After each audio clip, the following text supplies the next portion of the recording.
শুরু করছি আজকের বিশেষ খবর। প্রচন্ড গরমে ভোট কর্মীদের জন্য বিশেষ মেডিকেল ব্যবস্থা, সঙ্গে ছুটিও থাকছে। কেন্দ্রের প্রকল্প মানছে না রাজ্য, অর্থ না দেওয়ার অভিযোগ শিক্ষামন্ত্রী ব্রাত্যর। শেহবাগের থেকে ভালো স্ট্রাইক রেট দিলীপের। কীর্তির চুল্লুভর মন্তব্যে জবাব শ্রমিকের। ভূপতিনগর বিস্ফোরণ কাণ্ডে ৮ তৃণমূল নেতাকে নোটিশ।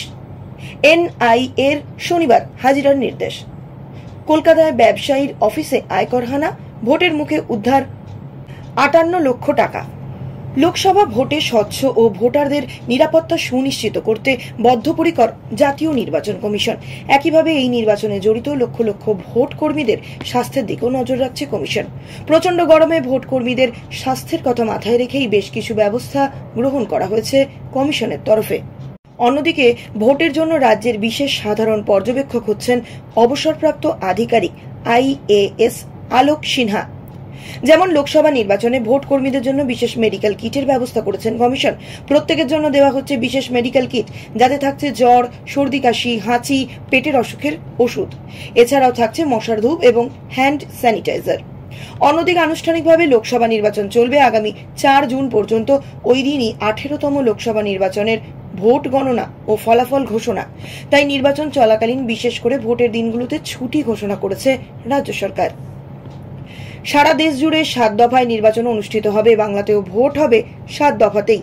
রাজ্যের অর্থ দপ্তরের পক্ষ থেকে প্রকাশিত নির্বাচনের দিনগুলোতে রাজ্যের কোন দিন কোথায় ছুটি থাকবে তা তালিকা প্রকাশ করা হয়েছে। স্পষ্ট জানানো হয়েছে যে কেন্দ্রে যেদিন নির্বাচন থাকবে সেই কেন্দ্রগুলিতে সেদিন কর্মীরা সবেতন ছুটি পাবেন। বেসরকারি কর্মীদেরও ওই দিনগুলিতে ছুটি দেওয়ার কথা বলা হয়েছে। একজন ভোটার নিজের লোকসভা এলাকার বাইরে কর্মরত হলেও তিনি নিজের কেন্দ্রের ভোটের দিন ছুটি পাবেন। যে স্কুলগুলিকে ভোট কেন্দ্র হিসেবে ব্যবহার করা হবে সেই লোকসভা কেন্দ্রগুলিকে ভোটের আগের দিন ছুটি দিতে হবে। রাজ্য সরকারের পক্ষ থেকে এই মর্মে বিজ্ঞপ্তি জারি করা হলেও রাজ্য শ্রম দপ্তরের পক্ষ থেকে আলাদা করে ছুটির দিন উল্লেখ করে একটি পৃথক বিজ্ঞপ্তি জারি করা হবে। কেন্দ্রীয় স্কিম না মানার জন্য অন্য প্রকল্পের অর্থ দিচ্ছে না কেন্দ্র। লোকসভা নির্বাচনের আগে বিস্ফোরক অভিযোগ শিক্ষামন্ত্রী ব্রাত্য বসু। তার কথায় কেন্দ্রীয় অর্থ মন্ত্রক এবং কেন্দ্রীয় শিক্ষা মন্ত্রকের অর্থ দপ্তর পশ্চিমবঙ্গের এসএসএম এর জন্য তৃতীয় ইনস্টলমেন্ট ছেড়েছে, তবে এখনো রাজ্য সেই অর্থ পায়নি। এই অর্থ না দেওয়ার পিছনের কারণ হিসেবে শিক্ষামন্ত্রী অভিযোগ করেছেন কেন্দ্রের পিএম শ্রী প্রকল্পে। তিনি জানান, রাজ্য পিএম শ্রী প্রকল্পে মৌস্বাক্ষর না করার জন্য অন্য প্রকল্পের প্রাপ্য টাকা আটকে দেওয়া হয়েছে, যা তার কথায় সম্পূর্ণ বেআইনি।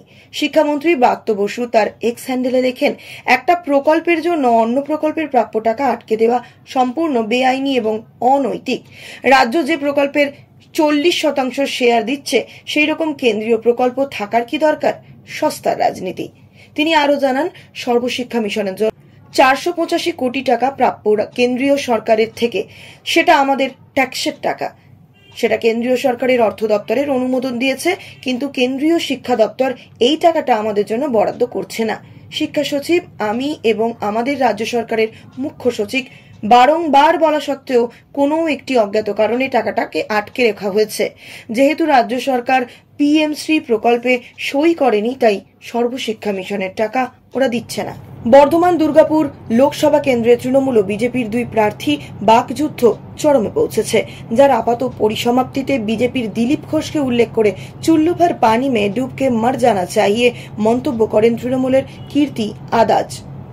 এবার কীর্তির এই মন্তব্যের জবাবে দিলীপ ঘোষকে বীরেন্দ্র শেহবাগের সঙ্গে তুলনা করলেন বিজেপি মুখপাত্র শ্রমিক ভট্টাচার্য।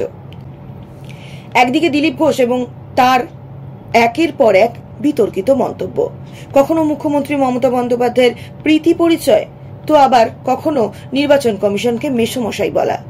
আর তার প্রতিপক্ষে কংগ্রেস থেকে এসে তৃণমূলের বর্ধমান দুর্গাপুরের প্রার্থী কীর্তি আদাজ, যিনি দিলীপ ঘোষের বিতর্কিত মন্তব্যে পাল্টা বিতর্ক তৈরি করেছেন গত বৃহস্পতিবার।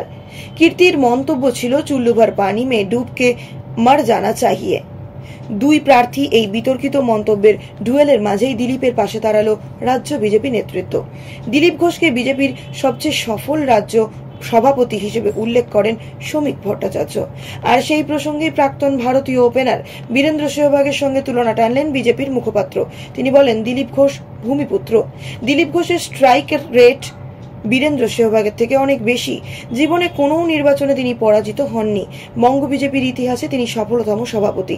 সেই দিলীপ ঘোষ সম্পর্কে বাইরে থেকে উড়ে এসে কীর্তি আদাদকে এই ধরনের মন্তব্য করবেন আর বাংলার মানুষ সেটা গ্রহণ করবে? 2022 সালের 3 ডিসেম্বর পূর্ব মেদিনীপুরের নাড়ুয়াবিলা গ্রামের রাজকুমার মান্নার দোতলা বাড়িতে বিস্ফোরণের ঘটনা ঘটে।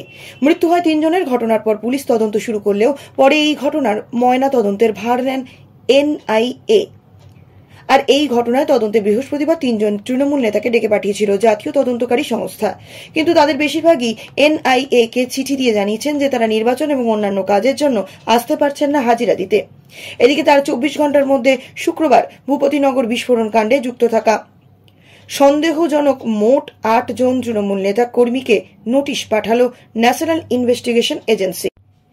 NIA সূত্রে খবর, আগামীকাল অর্থাৎ শনিবার সকাল 11টার মধ্যে নিউ টাউনে NIA এর অফিসে এই 8 জন তৃণমূল নেতা ও কর্মীকে দেখা করতে বলা হয়েছে। ঘটনার সঙ্গে তাদের যোগ থাকার তথ্য পাওয়ার পরেই এই নোটিশ ধরানো হয়েছে কেন্দ্রীয় তদন্তকারী সংস্থার গোয়েন্দাদের পক্ষ থেকে। উল্লেখ্য, ভূপতিনগর বিস্ফোরণ কাণ্ডের তদন্তে নেবে NIA ঘটনাস্থলে গিয়ে পারিপার্শ্বিক তথ্য প্রমাণ জোগাড় করে। একাধিক তৃণমূল নেতাকর্মীকে জিজ্ঞাসাবাদ করলেও এই ঘটনায় এখনো পর্যন্ত কাউকে গ্রেপ্তার করা হয়নি। কিন্তু লোকসভা নির্বাচন ঘোষণার পর আবারও তৃণমূল নেতা কর্মীদের ডেকে পাঠানোর বিজেপির চক্রান্ত বলে অভিযোগ করেছেন তৃণমূল নেতৃত্ব।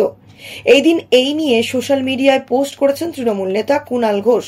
তার অভিযোগ, লোকসভা নির্বাচনের আগে কয়েকজন তৃণমূল নেতা কর্মীকে গ্রেপ্তারের জন্য একটি তালিকা তৈরি করে সেই তালিকা পুলিশ সুপার DR সিং এর হাতে তুলে দিয়েছেন 2 বিজেপি নেতা। সেই তালিকা অনুযায়ী শনিবারই গ্রেপ্তার হতে পারেন কয়েকজন তৃণমূল নেতা। তার আরও অভিযোগ, এই ব্যাপারে পুলিশ সুপারের বাড়িতে ও নিজাম প্যালেসে গিয়েও বৈঠক করেছেন বিজেপির নেতারা। কলকাতা নির্বাচনের মুখে খাস কলকাতা থেকে উদ্ধার বিপুল অঙ্কের টাকা। বুধবার রাতে আয়কর দপ্তরের গোয়েন্দারা হানা দেন কলকাতার এক ব্যবসায়ীর অফিসে। 2 দিন ধরে খানা তল্লাশির পর আজ সেখান থেকে প্রায় 58 লক্ষ টাকা নগদ বাজেয়াপ্ত করা হয়েছে। জানা গিয়েছে, ওই ব্যবসায়ী পশ্চিমবঙ্গে প্রক্রিয়াজাত খাদ্যপণ্যের প্রস্তুতকারক। তার অফিস থেকে উদ্ধার হওয়া টাকা সম্পর্কে সঠিক তথ্য না দিতে পারায় ওই নগদ বাজেয়াপ্ত করেন আয়কর দপ্তরের গোয়েন্দারা। সম্প্রতি আয়কর দপ্তরের গোয়েন্দারা শাখা রাজ্যের এক মন্ত্রীর ভাইয়ের সম্পত্তিতে টানা 3 দিন ধরে তল্লাশি চালায়। এই আয়কর দপ্তরের তল্লাশি অভিযান সম্পর্কে তৃণমূল কংগ্রেসের এক নেতা বলেন, কেন্দ্রীয় এজেন্সিগুলি এই অভিযান বিজেপির দ্বারা চালিত হচ্ছে, যার লক্ষ্য বিরোধী দল দ্বারা শাসিত রাজ্যগুলি। যেসব রাজ্যে গেরুয়া শিবির ক্ষমতায় রয়েছে তাদের রক্ষা করছে এজেন্সি। এর পাল্টা জবাবে বিজেপির একজন মুখপাত্র বলেন, আয়কর দপ্তরের এই তল্লাশি অভিযানগুলি সাধারণত ভোটের আগে করা হয় এবং এই সব ঘটনাও তার ব্যতিক্রম নয়। ভোটের উদ্দেশ্যে কালো টাকার ব্যবহার রোধ করতে এবং আসন্ন লোকসভা নির্বাচনে ব্যক্তি বা দলগুলির দ্বারা আর্থিক প্রলোভন রোধ করতে আয়কর দপ্তর থেকে একটি কন্ট্রোল রুম চালু করা হয়েছে, যেটি আগামী 4 জুন পর্যন্ত সব সময় খোলা থাকবে। 19 এপ্রিল রাজ্যে 3 কেন্দ্রে প্রথম দফার ভোট। কোচবিহার, আলিপুরদুয়ার, জলপাইগুড়ি কেন্দ্রে ভোট হতে চলেছে ওই দিন। ভোটের নির্ঘণ্ট ঘোষণার দিন থেকেই অবাধ স্বচ্ছ ভোট করানোর জন্য সক্রিয় পদক্ষেপ করছে কমিশন। স্বচ্ছ ভোট করানোর জন্য এখানে কালো টাকার ব্যবহার রুখতেই বিভিন্ন জায়গায় আয়কর দপ্তরের এই তল্লাশি অভিযান চলছে।